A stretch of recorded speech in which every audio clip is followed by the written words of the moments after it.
मित्रांनो, मागच्या व्हिडिओमध्ये आपण बाबासाहेबांचे कार्य आणि त्यांचे जीवन याबद्दल माहिती पाहिली.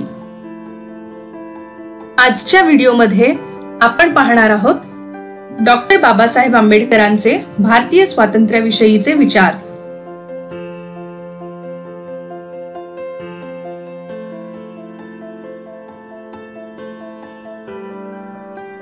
डॉक्टर बाबासाहेब आंबेडकर केवळ जाती व्यवस्थेच्या विरोधातच लढत होते असे नव्हे, किंवा ते केवळ विशिष्ट एका समाजाच्या विकासाचाच विचार करत होते असेही नव्हे. त्यांना भारतीय स्वातंत्र्य लढ्याचेही भान होते. शिक्षण, अंधश्रद्धा, स्त्रियांची स्थिती, अर्थकारण, राजकीय किंवा प्रशासकीय व्यवस्था या मुद्द्यांकडेही त्यांचे अवधान होते. बाबासाहेबांनी भारतातील सर्व समाजांचा आणि सर्वप्रथम देशहिताचाच विचार केलेला आहे.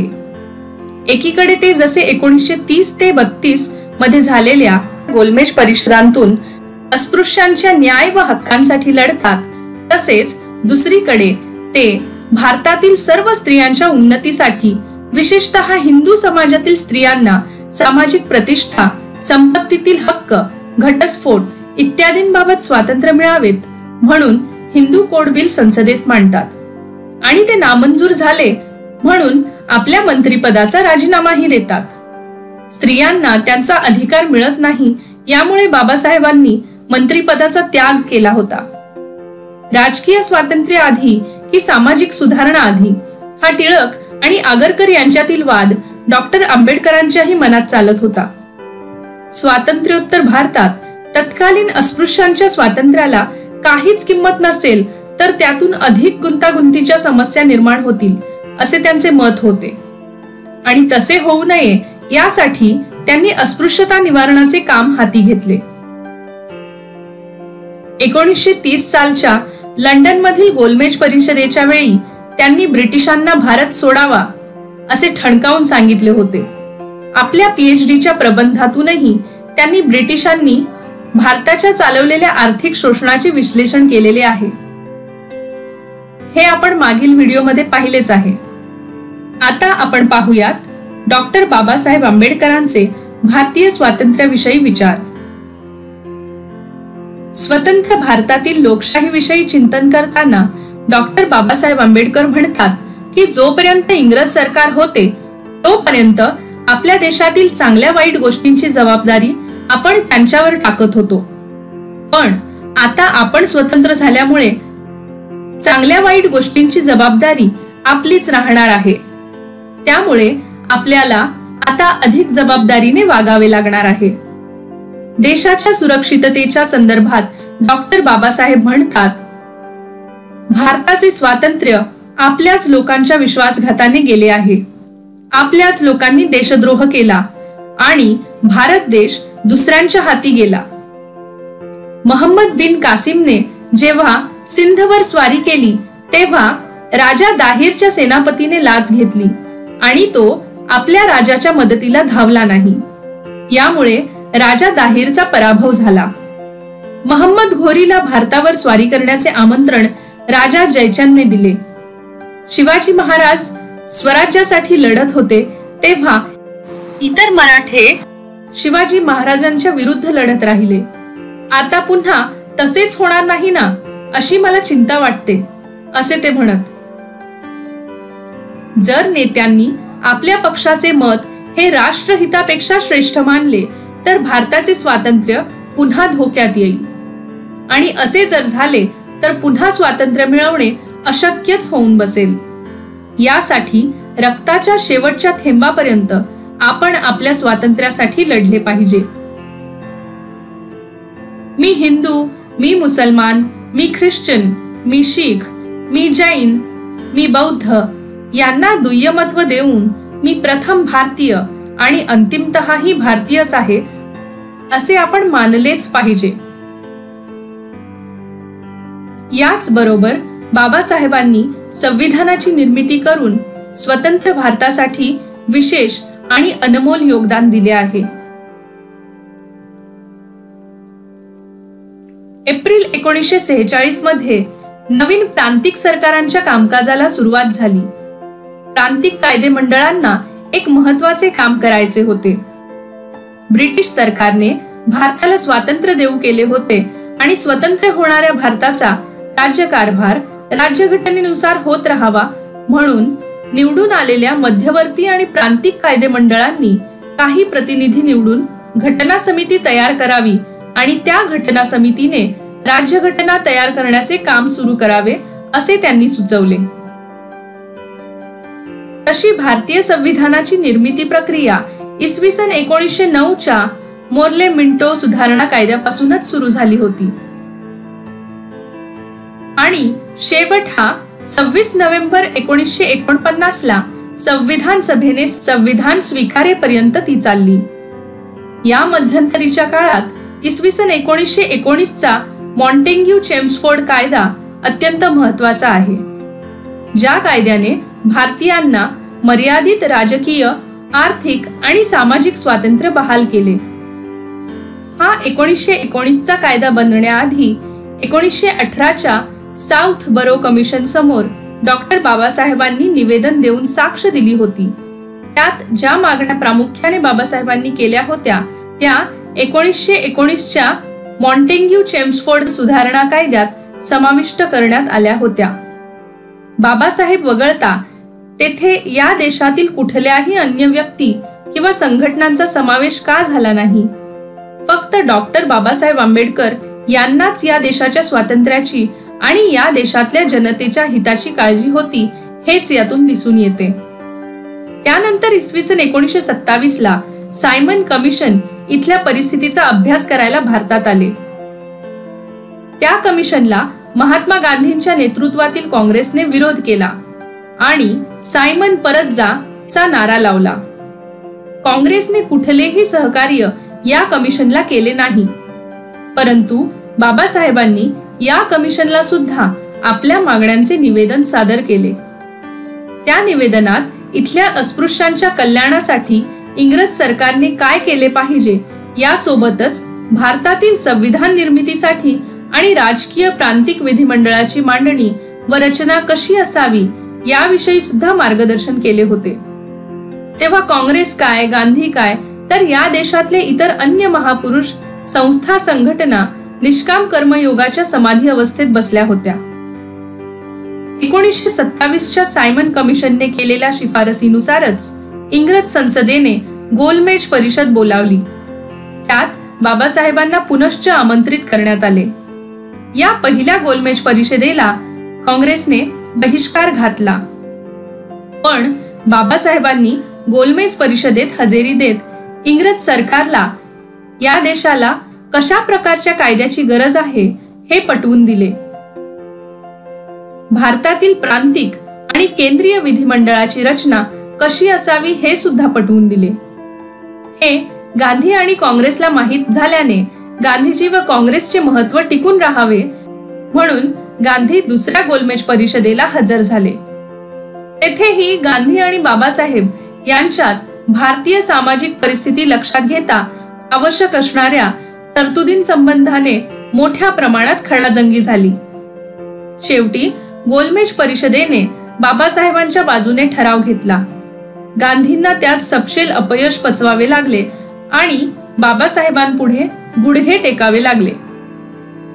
याच गोलमेज परिषदेने घेतलेल्या ठरावांचा जाहीरनामा प्रसिद्ध करण्यात आला आणि त्याचेच रूपांतर पुढे 1935 च्या कायद्यात झाले. म्हणजेच याही कायद्यात बाबासाहेबांचे योगदान मोठे आहे. पुढे भारतीय संविधान निर्मितीच्या प्रक्रियेला इंग्रज सरकारकडून प्रयत्न करण्यात आले. त्यासाठी त्यांनी विविध आयोगांना भारतात पाठवले. त्यातलेच पहिले 1942 ला परत सायमन कमिशन भारतात आले. तेव्हाही गांधी प्रणित काँग्रेसने त्याला विरोध केला, परंतु बाबासाहेबांनी मात्र सहकार्य केले आणि आपल्या मागण्यांचे निवेदन देत राहिले. त्यानंतर पुन्हा संविधान निर्मितीच्या संबंधाने निर्णय घेण्यासाठी क्रिप्स मिशन, जे त्रिमंत्री योजना म्हणूनही प्रसिद्ध आहे, ते भारतात आले. तेव्हा थोडीशी काँग्रेसची भूमिका मवाळ झाली होती, कारण प्रत्येक वेळेस बाबासाहेब आपल्या मागण्या इंग्रजांकडून मान्य करवून घेत होते. परत 1946 ला माउंटबॅटनच्या नेतृत्वात एक आयोग भारतात आला. हा आयोग संविधान सभेच्या निर्मितीसाठी शेवटचा आयोग ठरला. या सर्व इतिहासात बाबासाहेबांचे मोठे योगदान राहिले आहे. संविधान निर्मितीच्या पूर्वेतिहासात डॉक्टर बाबासाहेब आंबेडकरांचे योगदान काँग्रेस किंवा गांधी किंवा अन्य कुणापेक्षाही जास्त आहे. माउंटबॅटनने दिलेल्या अंतिम सूचनेवरून संविधान सभेच्या निवडणुका सुरू झाल्या. बाबासाहेब पश्चिम बंगाल प्रांतातून संविधान सभेवर निवडून आले. तेव्हाही काँग्रेसने बाबासाहेब संविधान सभेवर निवडून येऊ नये म्हणून प्रयत्नांची पराकाष्ठा केली होती. कारण पूर्वेतिहास त्यांना माहीत असल्याने काँग्रेसचे काहीही चालले नसते म्हणून. 9 डिसेंबर 1946 ला संविधान सभेची पहिली बैठक बोलावण्यात आली आणि भारतीय संविधानाचे प्रारूप कसे असावे यावर दीर्घ चर्चा झाली. या चर्चेत प्रत्येकच सदस्याला मते मांडण्याची संधी देण्यात आली. बाबासाहेबांना आपली मते मांडण्यासाठी वाट पाहावी लागत होती. अखेर 17 डिसेंबर 1946 ला बाबासाहेबांना संविधान सभेसमोर संविधानाच्या प्रारूपावर मत मांडण्यासाठी अचानक आमंत्रित करण्यात आले. अचानक यासाठी की अनेक सदस्य बाकी असल्याने बाबासाहेबांना याची कल्पनाच नव्हती की त्यांना या दिवशी आपली मते मांडावी लागतील म्हणून. बाबासाहेबांनी सुरुवातीलाच याचा उल्लेख केला की माझा नंबर आज लागेल याची मला कल्पना नव्हती. तशी पूर्वसूचना मला मिळाली असती तर मी पूर्वतयारीनिशी माझे मत मांडले असते. पण तरीही मी माझे मत मांडणार आहे. बाबासाहेबांचे ते संविधान सभेतील पहिले भाषण सुरू झाले. संपूर्ण सभागृह अवाक होऊन अतिशय एकाग्रचित्त झाले होते. बाबासाहेब एकावर एक मुद्दे आपल्या बुद्धिचातुर्याने संविधान सभेसमोर मांडत होते. सभागृहातील एकही सदस्य त्या बाबासाहेबांच्या भाषणाच्या वेळी उठला नाही की जागचा हलला सुद्धा नाही. बाबासाहेबांच्या मुखातून जणू काही भविष्याचे संविधानच बाहेर पडत होते. संपूर्ण मानवजातीच्या कल्याणाची एक आचारसंहिताच लिहिली जात होती. बाबासाहेबांचे भाषण झाल्यावर सभागृह टाळ्यांच्या कडकडाटाने निनादून उठले.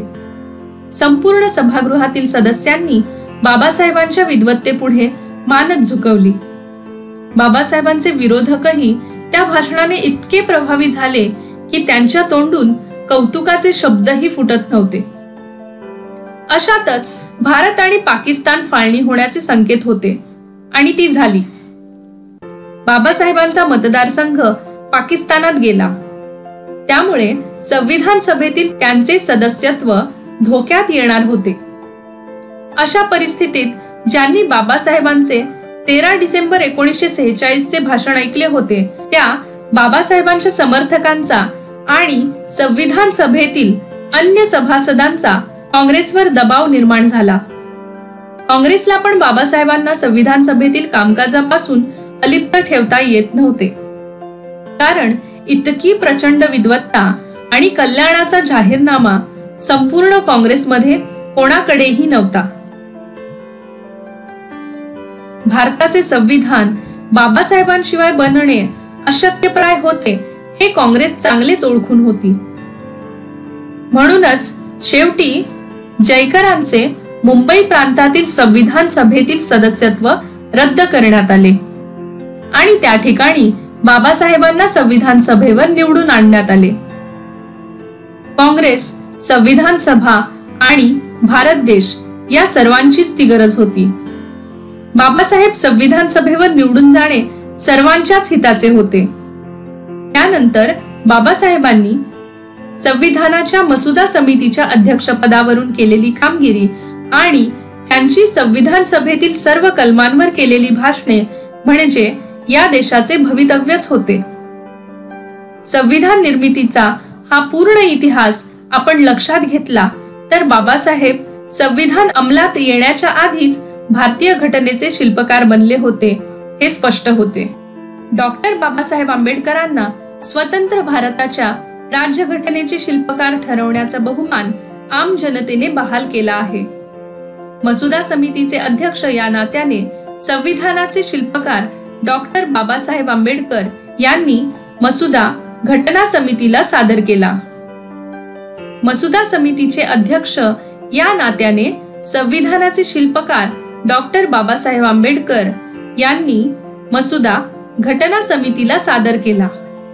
डॉक्टर बाबासाहेब आंबेडकर भारतीय संविधानाचे प्रमुख शिल्पकार होते असे भारताचे तत्कालीन राष्ट्रपती KR नारायणन यांनी आपले मत व्यक्त केले. तसेच ते संविधान मसुदा समितीचे अध्यक्ष होते. म्हणून संविधान सभेत हा मसुदा सादर करणे आणि तो स्वीकृत करून घेणे या प्रक्रियेत त्यांची भूमिका सुकाणूधारकाची होती. मसुदा समितीतील डॉक्टर बाबासाहेब आंबेडकरांचे एक सहयोगी श्री TT कृष्णामाचारी यांनी संविधान सभेतील एका भाषणात असे प्रतिपादन केले की संविधान सभेने मसुदा समितीवर 7 सदस्य नियुक्त केले होते. त्यापैकी एकाने या सभागृहाचा राजीनामा दिला आणि त्याची जागा दुसऱ्याने घेतली. एकाचा मृत्यू झाला आणि ती जागा रिक्तच राहिली. एक जण अमेरिकेत निघून गेला आणि ती जागा भरली गेलीच नाही. आणि एक अन्य सभासद राज्याच्या राजकारणात गुंतून पडले आणि त्यामुळे तेवढी पोकळी निर्माण झाली. 1 किंवा 2 व्यक्ती दिल्लीपासून बऱ्याच लांब होत्या आणि त्यांची प्रकृती त्यांना उपस्थित राहण्याची अनुमती देत नव्हती. म्हणून सरतेशेवटी असे घडले की संविधानाचा मसुदा तयार करण्याचे उत्तरदायित्व एकट्या डॉक्टर बाबासाहेब आंबेडकरांवर आले. कदाचित सभागृहाला या वास्तवाची जाणीव असावी. डॉक्टर आंबेडकरांनी ही जबाबदारी, हे कार्य अत्यंत योग्यपणे पार पाडले यात मला तिळमात्रही शंका नाही. म्हणून आम्ही त्यांचे ऋणी आहोत असे मत त्यांनी व्यक्त केले. स्वातंत्र्य, समता, बंधुत्व आणि न्याय तत्वावर आधारित समाज रचना घडवण्यासाठी अहोरात्र मेहनत करून डॉक्टर बाबासाहेब आंबेडकरांनी भारताची राज्यघटना लिहिली. सामाजिक, आर्थिक आणि राजनैतिक न्याय, विचार अभिव्यक्ती, विश्वास, श्रद्धा आणि उपासना यांचे स्वातंत्र्य, दर्जाची आणि संधीची समानता निश्चितपणे प्राप्त करून देण्याचा आणि त्या सर्वांमध्ये व्यक्तीची प्रतिष्ठा आणि राष्ट्राची एकता आणि एकात्मता यांचे आश्वासन देणारी बंधुता प्रवर्धित करण्याचा संकल्पपूर्वक निर्धार करून भारत एक सार्वभौम, समाजवादी, धर्मनिरपेक्ष, लोकशाही गणराज्य घडवण्याचा हक्क या संविधानाद्वारे सर्व भारतीयांना प्राप्त करून दिला आहे. धन्यवाद.